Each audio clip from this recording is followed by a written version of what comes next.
প্রিয় শিক্ষার্থী বন্ধুরা, তোমরা বাসায় নিশ্চয়ই এই করোনার প্রাদুর্ভাবকে নিয়ে ভালো আছো এবং বাসায় অবস্থান করতেছো এবং সবাই সুস্থ আছে। গত ক্লাসে আমরা আলোচনা করেছিলাম অ্যাসিড, ক্ষার এবং লবণের সংজ্ঞা এবং এগুলোর বৈশিষ্ট্য।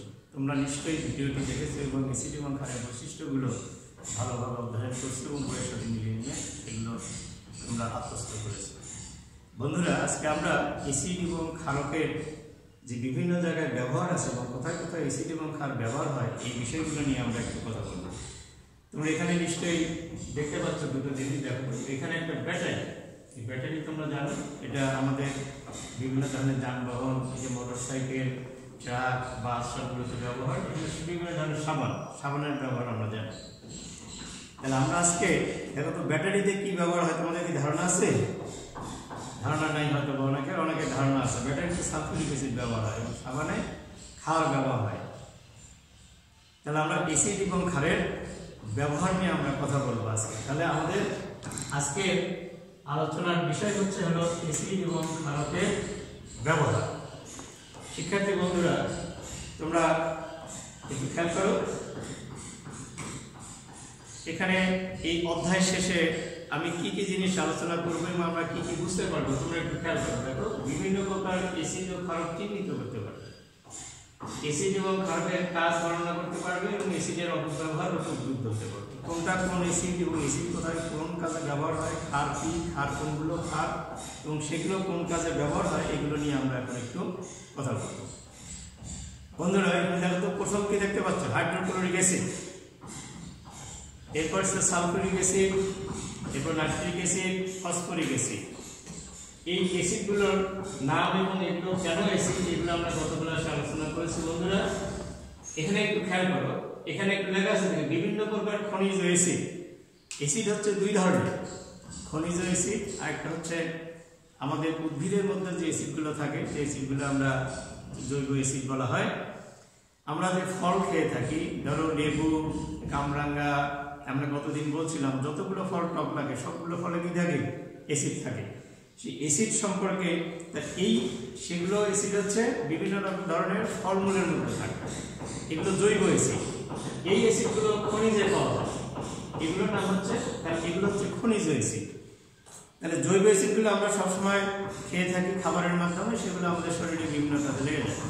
আর এই অ্যাসিডগুলো আমাদের দৈনন্দিন জীবনে বিভিন্ন জায়গায় ব্যবহার হয়। তোমরা একটু খেয়াল করো, তাহলে খনিজ অ্যাসিড কোনগুলো, যে অ্যাসিডগুলো খনিতে পাওয়া যায় সেগুলো খনিজ অ্যাসিড, আর যে অ্যাসিডগুলো বিভিন্ন ধরনের ফলের মধ্যে পাওয়া যায় সেগুলো হচ্ছে জৈব অ্যাসিড। আমরা এই অ্যাসিডগুলো বললাম। এখন আমরা দেখবো ক্ষার। দেখো, সোডিয়াম হাইড্রোক্সাইড সবচেয়ে পরিচিত ক্ষার, এরপর হচ্ছে ম্যাগনেসিয়াম হাইড্রোক্সাইড, তারপর ক্যালসিয়াম হাইড্রোক্সাইড, আর হচ্ছে বেকিং সোডা। বন্ধুরা, তোমরা একটু খেয়াল করো, সোডিয়াম হাইড্রোক্সাইড সাবান তৈরিতে ব্যবহার হয়, আমরা ব্যবহার করে পরে আবার দেখবো। Milk of magnesium, magnesium hydroxide একটা ওষুধ, অ্যাসিডিটিটা আমরা খেয়ে থাকি। মিল্ক অফ লাইম এর ব্যবহার আমরা পরে দেখবো। খাবার soda, baking soda, sodium hydrogen carbonate বা সোডিয়াম হাইড্রোজেন কার্বনেট, যেটা হচ্ছে আমরা খাবার সোডা হিসেবে ব্যবহার করে থাকি। আমরা ইন্ডিভিজুয়ালি এবং ব্যবহারগুলো আমরা দেখবো। তাহলে এই ক্ষারকের ব্যবহার আমরা প্রথমে দেখবো, একটু খেয়াল করো। বন্ধুরা, ক্যালসিয়াম হাইড্রোক্সাইড, এখানে তোমরা বুঝতে পারছো, দেখো তো, এটা চুনকে যদি, ক্যালসিয়াম অক্সাইডকে যদি পানির মধ্যে দেওয়া যায় তাহলে হয় ক্যালসিয়াম হাইড্রোক্সাইড। এই চুনের পানিতে আমরা কি করে থাকি, হোয়াইট ওয়াশ করি। তাহলে এর এক নাম্বার ব্যবহারটা হচ্ছে কি, এক নাম্বার ব্যবহার আমরা হোয়াইট ওয়াশ করার কাজে ব্যবহার করি।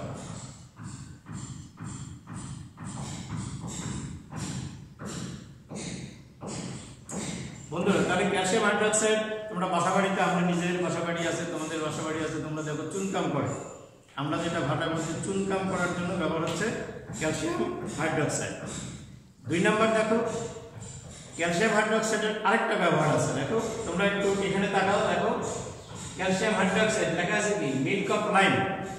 ক্যালসিয়াম হাইড্রোক্সাইডের ঘন যে পেস্ট, তরল না, কঠিন না, এই পেস্টকে বলা হচ্ছে মিল্ক অফ লাইম। এটা হচ্ছে পোকামাকড় দমনে ব্যবহার করা হয়। বন্ধুরা, তাহলে দুই নম্বর ব্যবহার কি হলো, পোকামাকড় দমন।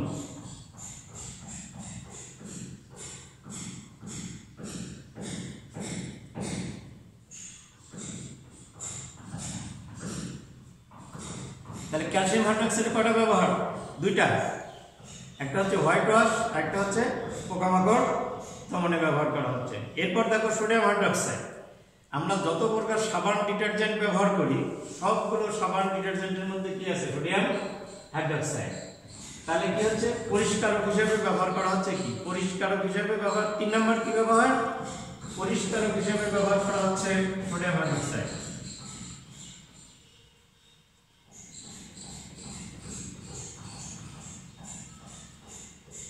বন্ধুরা এরপর একটু খেয়াল করো, আমাদের বহুল প্রচলিত একটা রোগ আছে অ্যান্টাসিড। পেট জ্বালা করতেছে, বুক জ্বালা করতেছে, অ্যান্টাসিড হয়েছে, অ্যাসিডিটি বড়ি খাইতে হবে ইত্যাদি ইত্যাদি।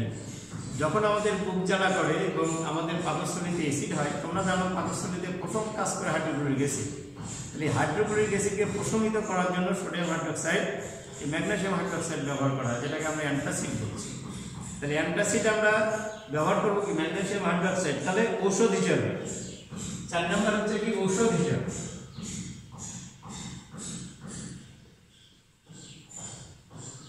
ঔষধটার নাম কি? অ্যান্টাসিড। এরপর বন্ধুরা এখানে আরেকটা ব্যবহার আমাদের এখানে নাই। তোমরা জানো ব্লিচিং পাউডারের নাম নিশ্চয়ই তোমরা শুনছো। এটা হচ্ছে জীবাণুনাশক হিসেবে ব্যবহার করা হয়। এটা ওই ক্যালসিয়াম হাইড্রোক্সাইডের সঙ্গে ক্লোরিন বিক্রিয়া করে ব্লিচিং পাউডার উৎপন্ন করা হয় এবং ব্লিচিং পাউডার হচ্ছে জীবাণুনাশক হিসেবে ব্যবহার করা হয়। এটা আরেকটা ব্যবহার। তাহলে কি? জীবাণুনাশক।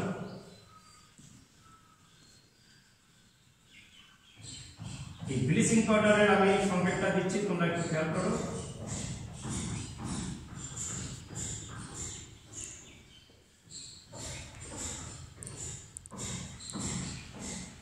ব্লিচিং পাউডার খেয়াল করো, তোমাদের বইয়ের সংকেতটা নাই।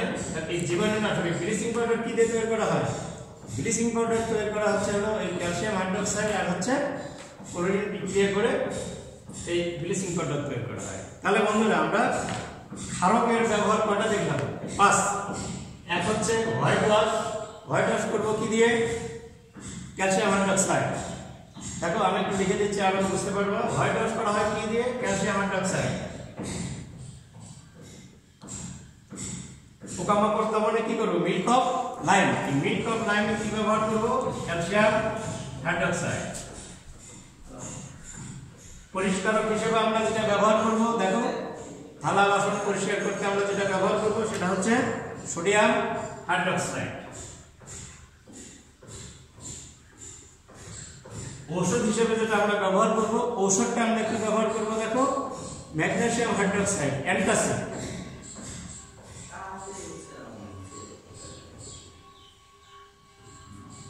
জীবাণুনাশক হিসেবে হচ্ছে ক্যালসিয়াম হাইড্রোক্সাইড, এখানেও ব্যবহার হবে ক্যালসিয়াম হাইড্রোক্সাইড। বন্ধুরা তাহলে আমরা ক্ষারকের যে ব্যবহার, ক্ষারকের ব্যবহার কয়টা? 5টা। হোয়াইট ওয়াশ, পোকামাকড় দমন, পরিষ্কারক হিসেবে, ঔষধ হিসেবে আর জীবাণুনাশক হিসেবে আমরা ক্ষারকের ব্যবহার করলাম বন্ধুরা। এরপর আমরা আলোচনা করব অ্যাসিডের ব্যবহার। তোমরা একটু এদিকে তাকাও, দেখো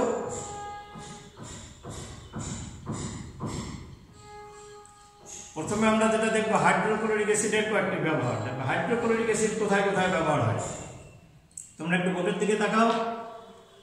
1 নম্বর ব্যবহারটা কি আছে তোমরা একটু দেখো।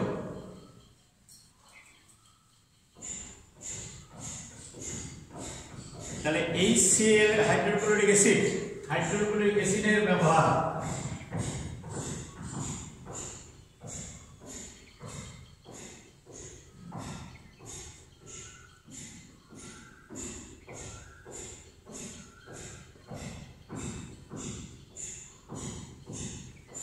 তোমরা 1 নম্বর ব্যবহারটা কি দেখতে পাচ্ছ, দেখো ইস্পাত তৈরির কারখানায়, তার মানে ইস্পাত কি একটা ভারী শিল্প, তাহলে ভারী শিল্পে ব্যবহার করা হয় ইস্পাত তৈরিতে।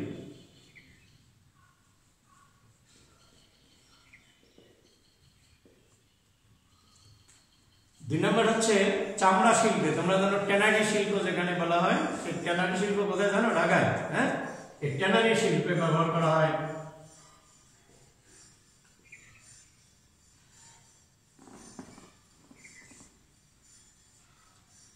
3 হচ্ছে একটু খেয়াল করে দেখো, এখানে একটা বেশ কেমন টয়লেটটা অপরিষ্কার না, দেখো তো এই টয়লেটের পরিষ্কারক হিসেবেও হাইড্রোক্লোরিক অ্যাসিড ব্যবহার করে। তাহলে কি টয়লেট পরিষ্কারক হিসেবে।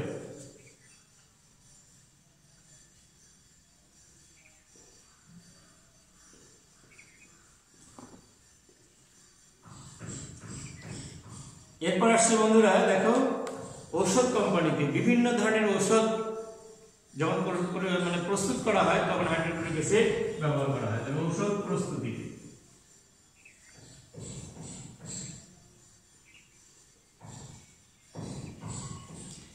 এটুকু শুধু আমরা কি জানলাম, শুধুমাত্র হাইড্রোক্লোরিক অ্যাসিড কয়টা জায়গায় ব্যবহার হচ্ছে খেয়াল করো। এখানে 4টে জায়গায় দেওয়া আছে। ইস্পাত তৈরির কারখানা, ট্যানারি শিল্প বা চামড়া শিল্প, এরপর আসছে টয়লেট পরিষ্কারক হিসেবে। আমরা টয়লেট শুধু না, আরো দুই ধরনের মেটেরিয়াল ইত্যাদি বিভিন্ন ধরনের জায়গায় যে অপরিষ্কার হয় জীবাণু সেগুলো পরিষ্কার করার জন্য আমরা এটা ব্যবহার করে থাকি। এরপর হচ্ছে ওষুধ কোম্পানিতে হাইড্রোক্লোরিক অ্যাসিড ব্যবহার করা হয়। বন্ধুরা তাহলে হাইড্রোক্লোরিক অ্যাসিডের ব্যবহার শুধু আমরা দেখলাম। এরপর দেখবো সালফিউরিক অ্যাসিডের ব্যবহার।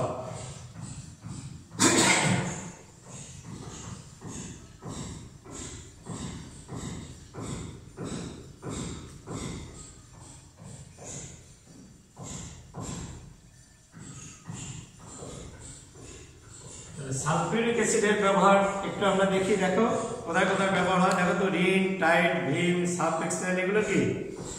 এগুলো হচ্ছে ডিটারজেন্ট। তাহলে ডিটারজেন্ট তৈরিতে ব্যবহার হয়। এরপর আসছে ব্যাটারিতে, দেখো এরপর আসবে রং তৈরিতে, তারপর হচ্ছে কীটনাশক হিসেবে। আমরা একটু বোর্ডে জিনিসগুলো সিরিয়ালি লিখি। তাহলে প্রথমটা কি হচ্ছে বন্ধুরা, ডিটারজেন্ট তৈরিতে।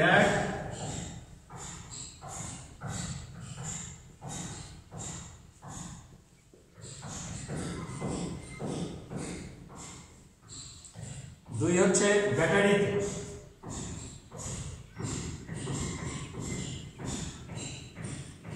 তিন হচ্ছে রং তৈরিতে।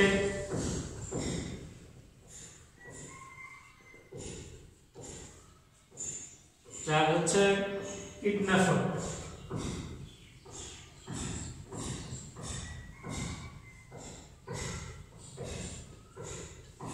তাহলে বন্ধুরা এই অ্যাসিড আমরা সালফিউরিক অ্যাসিড কয়টা ব্যবহার দেখলাম?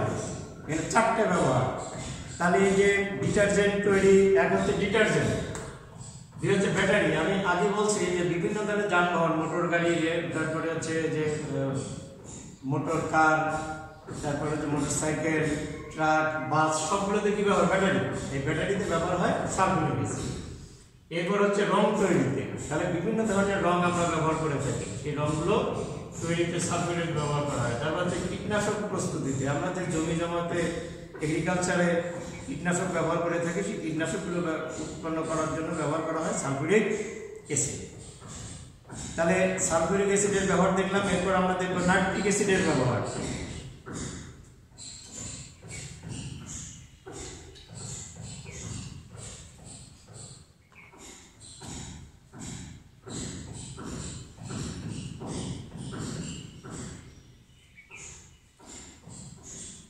নাইট্রিক অ্যাসিড 1 নম্বর ব্যবহার হচ্ছে সার কারখানা, 2 হচ্ছে রকেটের জ্বালানি, 3 হচ্ছে সোনার গহনা তৈরি। দেখো 4টে জিনিস এখানে দেওয়া আছে। প্রথম কোথায়? সার কারখানা, 3 হচ্ছে রকেটের জ্বালানি, 2 হচ্ছে রকেটের জ্বালানি, 3 হচ্ছে সোনার গহনা তৈরিতে, আর হচ্ছে বিস্ফোরক তৈরিতে। আমরা বোর্ডে জিনিসগুলো একটু লিখে দেখাই। দেখো বোর্ডের দিকে খেয়াল করো। 1 নম্বর ব্যবহার কি? সার কারখানা।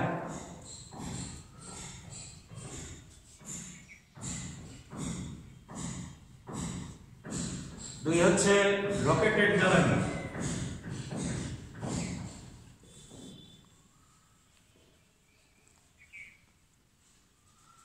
3 হচ্ছে সোনার গহনা তৈরিতে,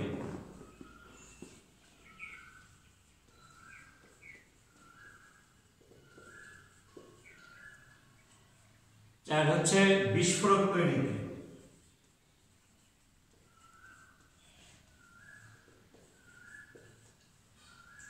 বন্ধুরা একটু খেয়াল করো, আমরা প্রথম যেটা সার কারখানা, সার ছাড়া কি আমাদের চলবে? তাহলে আমাদের এগ্রিকালচার যে প্রোডাকশন, এগ্রিকালচারে সবসময় সার ব্যবহার, বিভিন্ন ধরনের সার কি ব্যবহার, সারের ব্যবহার কি হয়? Nitric acid. রকেটের জ্বালানি, তোমরা জানো জ্বালানি লাগে, আমরা মোটরসাইকেল, বাস, ট্রাক ইত্যাদি চালাতে কি লাগে? পেট্রোল, ডিজেল এগুলো। কিন্তু রকেটে নাইট্রিক অ্যাসিড জ্বালানি হিসেবে ব্যবহার করা হয়। এরপর হচ্ছে সোনার গহনা। তোমরা যদি সোনার দোকানে যেয়ে থাকো, যা দেখবে কি হলো, প্রথমেই সোনার মধ্যে একটা অ্যাসিড দেয়, তারপরে বুদবুদ হওয়া শুরু করে, তাহলে পরিষ্কার হিসাবে এবং সোনার গহনা তৈরিতে নাইট্রিক অ্যাসিড ব্যবহার করা হয়। এরপর হচ্ছে বিস্ফোরক তৈরিতে। বিস্ফোরক তোমরা জানো পটকা ফাটাও, বিভিন্ন ধরনের বিস্ফোরক ব্যবহার করো, এগুলোতে আমরা কি ব্যবহার করা হয়, নাইট্রিক অ্যাসিড ব্যবহার করা হয়। বন্ধুরা তাহলে একটু এখন খেয়াল করো, এই অ্যাসিড যদি ব্যবহার না হয় তাহলে এই জিনিসগুলো কি আমাদের হবে? হবে না। এই জন্য বলা হচ্ছে যে দেশে অ্যাসিড যত ব্যবহার করা হয় সেই দেশ তত উন্নত। তার মানে কি, অ্যাসিড কোথায় ব্যবহার হচ্ছে? শিল্পে। তাহলে অ্যাসিড যত ব্যবহার করা হয় তাহলে সেই দেশ তত বেশি শিল্প আছে, এই জন্য সেই দেশ তত উন্নত। এবং এর মধ্যে সালফিউরিক অ্যাসিডকে এটা রাজা বলা হয়। তার মানে যে দেশে সালফিউরিক অ্যাসিডের ব্যবহার যত বেশি সেই দেশ তত উন্নত। তাহলে আমরা এতক্ষণ অ্যাসিড এবং ক্ষারের যে ব্যবহার, সেই ব্যবহারগুলো সম্পর্কে আমরা জানলাম। এটা অ্যাসিড এবং ক্ষারের ব্যবহার জানার পরে আমরা কি কি করব, আমরা এখানে অনেকগুলো কাজ আছে, কাজগুলো আমরা ক্লাসে এখন দেখব না। এরপরে যে জিনিসটা বলছিলাম, অ্যাসিড কি করে, দুষ্ট লোকের, তোমরা একটু আমাদের কম্পিউটারের দিকে তাকাও দেখি। দুষ্ট লোকেরা অ্যাসিড ব্যবহার করে, নাইট্রিক অ্যাসিড, গাঢ় নাইট্রিক অ্যাসিড, এগুলো মানুষের শরীরে যদি পড়ে মানুষ ক্ষতের সৃষ্টি করে এবং মানুষ মারাও যেতে পারে।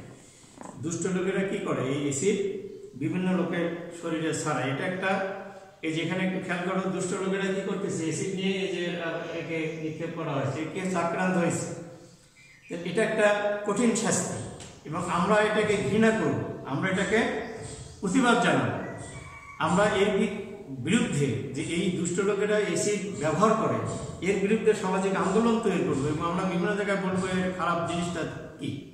তাহলে এর একটা শাস্তিও আছে এবং অ্যাসিড মানুষ শাস্তি, কোনো লোক যদি মেরে যায় তাহলে তার ফাঁসি পর্যন্ত হতে পারে। তাহলে আমরা আমাদের এলাকাতে, তোমরা যারা আছো, তোমাদের এলাকা, আমাদের এলাকা, সবাই যদি আমরা এটা সবাইকে সচেতন করি, তাহলে অ্যাসিড মারার জন্য যে শাস্তি, তাহলে অ্যাসিড যে দুর্ব্যবহার, এই ব্যবহারটা কি হবে, দুর্ব্যবহারটা কমে আসবে, আর আমাদের জন্য যে ব্যবহার, সেই ব্যবহারটা ভালো হবে। তাহলে বন্ধুরা আমরা এতক্ষণ যে কথাগুলো বললাম, তাহলে এটা হচ্ছে অ্যাসিড এবং ক্ষারকের ব্যবহার। এখন তোমরা আমাদের বোর্ডের দিকে একটু তাকাও, আমি দুই তিনটা জিনিস একটু তোমাদের সঙ্গে খেয়াল করব। অ্যাসিড এবং ক্ষারের বিক্রিয়াকে বলা হচ্ছে প্রশমন বিক্রিয়া, একটু খেয়াল করো।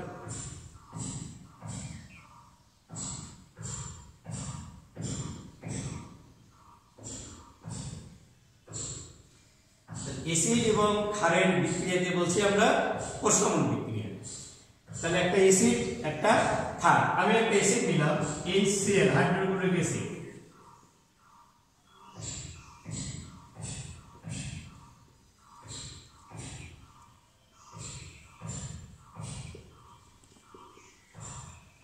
বন্ধুরা অ্যাসিড এবং ক্ষারের বিক্রিয়ায় লবণ এবং পানি উৎপন্ন হয়। তাহলে প্রত্যেকটা অ্যাসিড এবং ক্ষার যখন বিক্রিয়া করবে তখন কি হবে, লবণ এবং পানি। তাহলে এই যে অ্যাসিড এবং ক্ষারের বিক্রিয়া, লবণ এবং পানি উৎপন্ন হওয়ার যে বিক্রিয়া, এই বিক্রিয়াকে বলা হচ্ছে প্রশমন বিক্রিয়া। তার মানে অ্যাসিড এবং ক্ষার আর তখন থাকবে। এখান থেকে আমরা লবণের সংজ্ঞা দিতে পারি। দেখো, অ্যাসিড এবং ক্ষারের বিক্রিয়ায় পানি ব্যতীত যা উৎপন্ন হয় তাই হচ্ছে লবণ। অ্যাসিড এবং ক্ষার বিক্রিয়া করে কি করলো, লবণ এবং পানি। তাহলে আমরা বলতে পারি কি, অ্যাসিড এবং ক্ষারের বিক্রিয়ায় পানি ব্যতীত যা উৎপন্ন হয় তাই হচ্ছে লবণ। বন্ধুরা আমাদের পরীক্ষায় আসে এই জায়গায় একটা বিক্রিয়া, তোমরা একটু খেয়াল করো। এটাকে যদি আমরা অমিট করে দিই, এখানে একটা হট চিহ্ন বা একটা চিহ্ন দেওয়া হয়।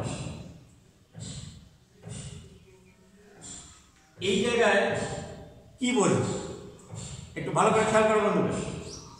এখানে আমরা কি দেখতে পাচ্ছি, এই এটার দিকে খেয়াল করবো। এটার দুটো অংশ আছে, একটা সোডিয়াম, একটা,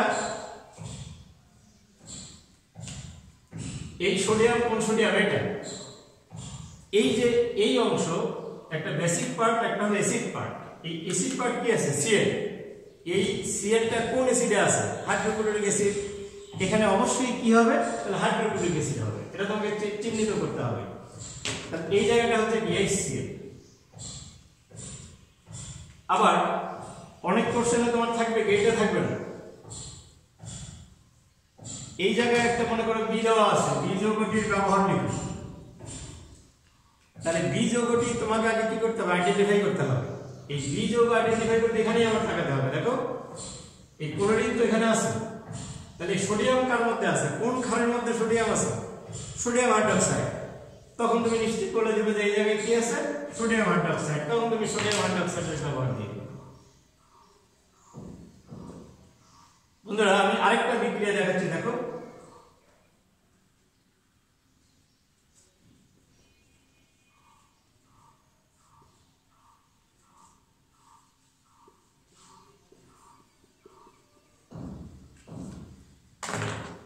এই জায়গায় আমি কিছু লিখিনি, একটু খেয়াল করো তোমরা, একটু এতক্ষণ যা বললাম একটু মাথা খাটাও। এখানে দুটো অংশ দেখো, একটা ক্যালসিয়াম একটা সালফেট। এই সালফেটটা এখানে আছে, ক্যালসিয়াম এখানে নিশ্চয়ই ক্যালসিয়াম আসবে। তাহলে ক্যালসিয়ামের যে ক্ষার সেই ক্ষারটা এখানে আসবে। তাহলে ক্যালসিয়ামের ক্ষারটা কি, ক্যালসিয়াম হাইড্রোক্সাইড। তাহলে এখানে হবে কি, ক্যালসিয়াম হাইড্রোক্সাইড।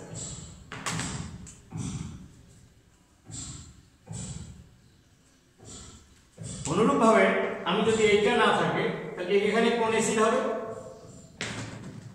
আবার একটু পড়ে তাকাও, একটু মনোযোগী হোক।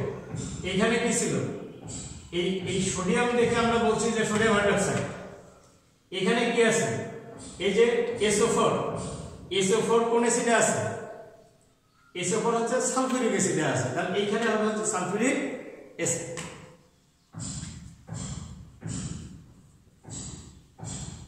এভাবে আমরা অ্যাসিড এবং ক্ষার আগে শনাক্ত করতে পারবো, এবং অ্যাসিড এবং ক্ষার শনাক্ত করার পরে অ্যাসিডের ব্যবহার এবং ক্ষারের ব্যবহার পরীক্ষায় আসবে বন্ধুরা। তাহলে আমরা যে কোনো একটা উদ্দীপক থেকে, এটাকে উদ্দীপক হিসেবে ব্যবহার করা হয়, তাহলে উদ্দীপক থেকে যে কোনো একটা হয় অ্যাসিড না হয় ক্ষার যদি না থাকে, তাহলে সেই অ্যাসিড এবং ক্ষার আমরা ওখানে কি করে নিয়ে আসবো এটা নিশ্চয়ই তোমরা বুঝতে পারছো। এবং আমাদের অ্যাসিড এবং ক্ষার কম এবং ব্যবহার হয় অল্প কয়েকটা। এই যে আমি এখানে চারটে লিখছি, হাইড্রোক্লোরিক অ্যাসিড, সোডিয়াম হাইড্রোক্সাইড, এই চারটেই সবচেয়ে বেশি আমাদের ব্যবহার করা হয়, একটা হলো নাইট্রিক অ্যাসিড। তাহলে অ্যাসিড এবং ক্ষার যদি এইভাবে থাকে, তাহলে অ্যাসিড এবং ক্ষারের ব্যবহার থেকে এখানে অ্যাসিড এবং ক্ষার আমরা কি করতে পারবো, আগে আইডেন্টিফাই করে তার ব্যবহারগুলো আমরা একটু আগে বললাম, সেই ব্যবহারগুলো আমরা দিয়ে দেবো। বন্ধুরা যদি ক্ষারকের ব্যবহার আসে তাহলে তো আমরা 5টা ব্যবহার আমরা জানি না, সরাসরি 5টা দেব। অ্যাসিডের ব্যবহার যদি আসে, শুধু অ্যাসিডের ব্যবহার যদি আসে, তাহলে কিন্তু তোমার হাতে অনেকগুলো উত্তর থাকবে, সালফিউরিক অ্যাসিড, নাইট্রিক অ্যাসিড, তারপর হচ্ছে হাইড্রোক্লোরিক অ্যাসিড, তখন সবগুলো কিছু কিছু করে দিতে হবে। আর যদি স্পেসিফিক কোনো অ্যাসিড উল্লেখ করা থাকে, আমরা পরীক্ষায় থাকে একটা ব্যাটারি দেওয়া আছে যে এখানে যে অ্যাসিড ব্যবহার করা তার ব্যবহার দেখুন। তাহলে ব্যাটারিতে আমরা দেখবো কি অ্যাসিড ব্যবহার করে, সালফিউরিক অ্যাসিড। তখন শুধু সালফিউরিক অ্যাসিডের ব্যবহারটাই আমাদের দিতে হবে, তখন অন্যান্য অ্যাসিড আমরা ব্যবহার দেব না। তাহলে বন্ধুরা আমরা এই ক্লাসটা আজকে শেষ করব। তোমরা নিশ্চয়ই অ্যাসিড এবং ক্ষারের ব্যবহার এবং অ্যাসিড এবং ক্ষার কি করে আমরা শনাক্ত করতে পারবো, তারপর হচ্ছে অ্যাসিড এবং ক্ষারগুলো আমরা কি করে, দুষ্ট লোকেরা কি করে অ্যাসিড ব্যবহার করা হয়, এগুলো সম্পর্কে তোমরা নিশ্চয়ই জানতে পারলে, এবং পরীক্ষায় এগুলো যখন আসবে তখন তোমরা সুন্দরভাবে উত্তরগুলো দিতে পারবে। তাহলে বন্ধুরা আজকে ধন্যবাদ, আজকে ক্লাস এই পর্যন্ত শেষ, ধন্যবাদ।